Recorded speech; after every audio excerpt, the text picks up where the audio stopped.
So this is our seventh session, and we look forward to looking at more works by the Cappadocian Fathers over these next 4 or 5 sessions together. And this session we're continuing to look at works by Basil, and I've chosen another of his works which is very different to the last one, which was on social justice, which is on the Holy Spirit. And here is the book, and it's published again by St. Vladimir's Press in New York. It's quite small, you can obtain it through Amazon, I think, and I'll be taking various texts from it as we think about the Holy Spirit through the work of Basil. We think it was written round about 373 to 375 AD. That is to say, approximately 3 to 5 years after Basil became the bishop of Caesarea. And it was an important work. The reason for him writing it was because there was a lot of confusion and some controversy over whether or not the Holy Spirit was fully divine, was of the same substance, remembering that phrase, both as the Father and of the Son. And by then, Basil was one of the senior bishops in the area, and he was writing to a younger bishop from a place called Iconium, or Konya, present-day Turkey, called Amphilochius.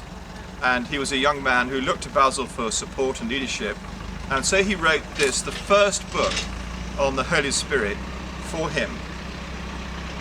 And he begins this book in quite a cautious manner, because he's taking on a group of Macedonian bishops who are called spirit fighters. That is to say, they do not accept the full divinity of the Holy Spirit. They were fighting against it. And with that in mind, Basil is writing this book to the younger bishop, but also he's seeking to win over those who are his opponents, these Macedonian bishops. And so the language he uses is cautious. He doesn't, for instance, use the word homoousios, of the same substance. He doesn't even use the word homios, meaning of like substance. In fact, the way he takes forward his argument is to look at the ways in which they are saying that the Holy Spirit is not really divine. And they're using what he calls false logic, particularly to do with prepositions. But they're saying that anyone who says that creation is made through the Spirit, or in the Spirit, or by the Spirit, is saying that the Spirit is of secondary importance to the Father, through whom everything was made. And this was the kind of logic that they were using. And in the course of this book, Basil is saying that that kind of logic is false logic, and he looks at something more fundamental that the Bible, both in the Old Testament and in the New Testament, has to say about the status of the Holy Spirit. However, having started there, he moves on. So by getting to chapter 9 of this book, he is beginning to use the word ousia, which is the word substance, and saying that the Holy Spirit is of the same substance as the Father and also the Son. Let me read a passage from chapter 9.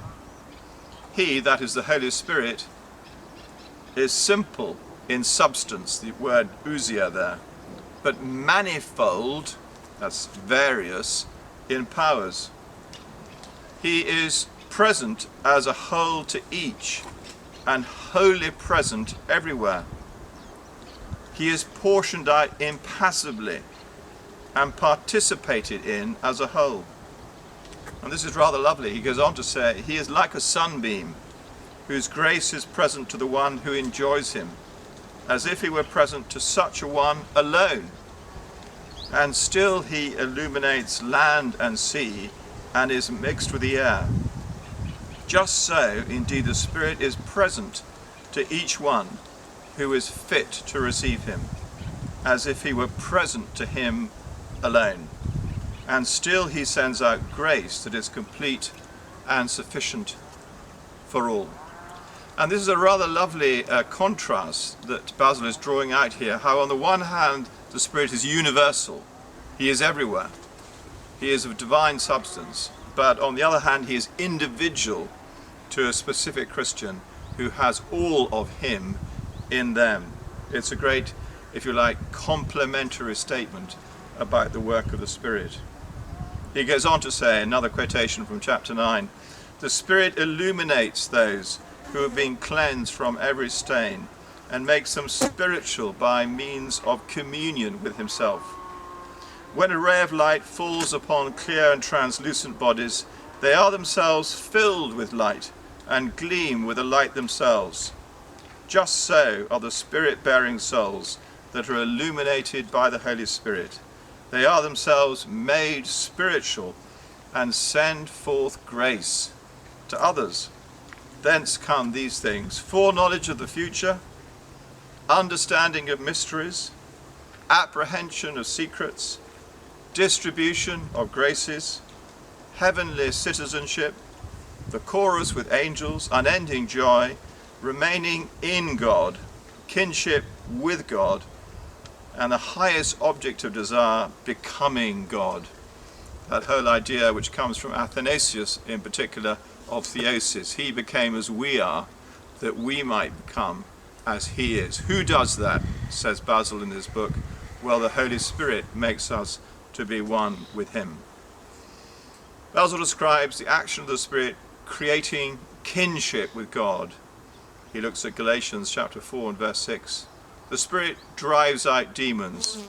He brings miracles and healing. He enables resurrection. He leads our souls in an excess of wonder, bringing about new creation. He fulfills the petition of Paul in 1 Thessalonians 3, 12 to 13. And so in this way, Basil is extolling the work of the Spirit. This book is the first full book to be written on the Holy Spirit in Christian theology. Yes, Athanasius wrote his famous letters to Serapion earlier, but this is a full treatment in its own day. What he gets rid of is the logic chopping methods of his opponents and establishes the Spirit as being co-eternal with the Father and the Son, and who has manifold powers to bring us into this kinship with God. So it is a tremendously important work, a small work by Basil, which is well worth studying and which will be a blessing to all. Shukran.